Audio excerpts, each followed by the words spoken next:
Hello basketball coaches and basketball players, my name is Alan from Al's Basketball Training, and today I'm wearing a Bazinga shirt and I'm going to show you some basketball plays, some screen and roll basketball plays that you can run against a box and one. Now the box and one became very famous recently in the NBA playoffs because of, well, Nick Nurse. But anyways, it's a defense that I have ran many times myself. I love it. It ticks off the other team because it's like a janky defense, like Steph Curry said. And now let's get down to the clipboard. Let's check out these basketball plays. Okay, so there's a few different ways that you can actually really mess up the box and one defense. So let's say we have ball on, point guard is being guarded by one-on-one, right? Just like how Steph Curry was. Well, what we're going to do here is we're going to have player 2. He's going to cut down and set a screen on player 4. And player 4, blue, he's going to go and set a screen on player 1. What's going to happen here is player 1 is going to use that screen. Player 1 is going to start driving. That's going to bring player 2 out. And now we're going to have his player 4. He's going to be cutting towards the rim. He's going to come off of that screen and he's going to roll off. He's going to cut towards the rim, which now, because how player 1 is needed to be played, which is he needs to stay on player 1, that's going to allow player 4 to be wide open for that layup. Now, player 5 could collapse on him, but if that does happen, after player 2 sets that screen, he's also going to be sealing his man so that he keeps his man behind him.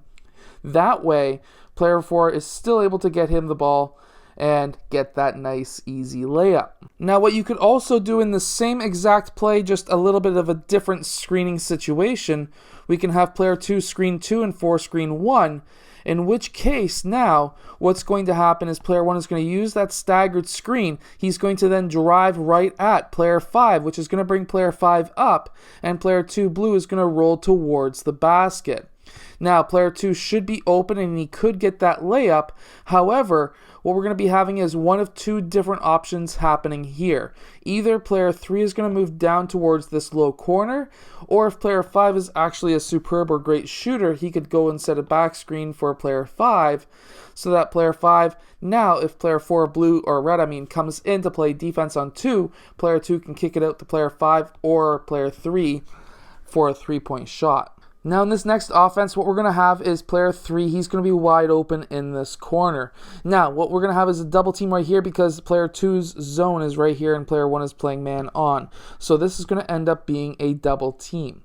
Now, what's going to happen is player 1 is going to pass over to player 3. That's going to bring player 2 over.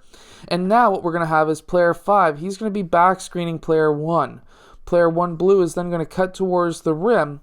Now this could leave player 1 open because player 2 is going to be playing on player 3. This is now going to collapse those lower 2 defenders so that now we can do one of two things. We can have player 4 cutting backdoor so that player 1 could pass him the ball for the layup.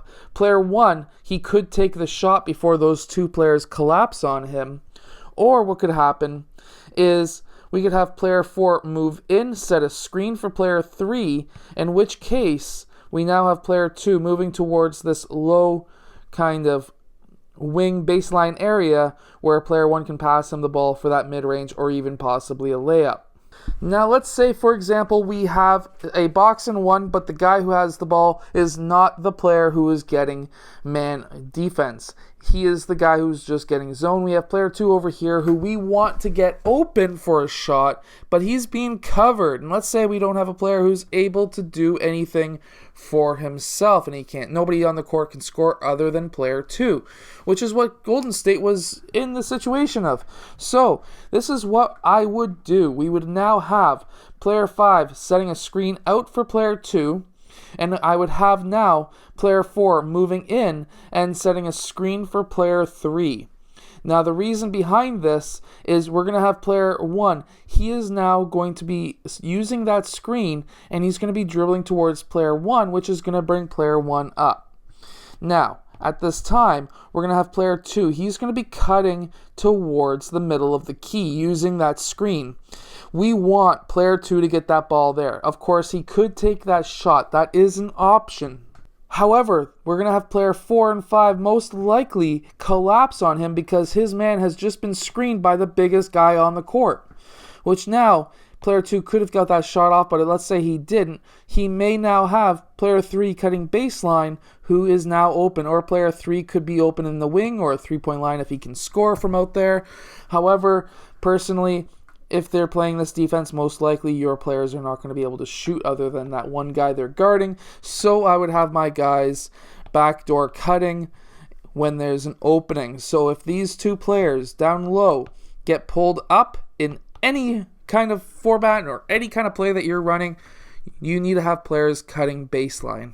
Now we're still in the box in 1, but it's going to look like a 3-2 because players 2 and 3, they kind of want to still cover the passing lanes to players 2 and 3 over there. And we have man on right here with our point guard. And then, of course, we have our defenders in the low post. Now, what I want to see is player 3. He is going to go and set a screen for player 1. And now I also want to have player 5 setting a screen across for player 4. Player 4 is going to use that screen. He's going to come across. Player 1 is going to be using that screen. And now that's going to bring player 3 up. And player 3 blue is going to be now rolling towards the basket. Player 4 is going to be continuing out towards that mid-range area. And player 3 is going to receive that ball from player 1. Now, player 1 red, he is going to be recovering to player 1 blue because, of course, they want player 1 blue to be covered. In which case, player 3 may have an open shot, but also that could collapse players 4 and 5, in which case, player 3 could pass out to player 4, who could then take that shot and have a rebounder with player 5, or he could pass back out if they recover to player 2 out in the perimeter for a 3-point shot. Now, again, number 1 option is player 3 scoring from the mid-range. Second option is player 4. Third option is player 2. Now, I hope that these plays help your team win more games against that damn box and 1 zone defense. Anyways, I'll see you guys again later on today for the second video of the day.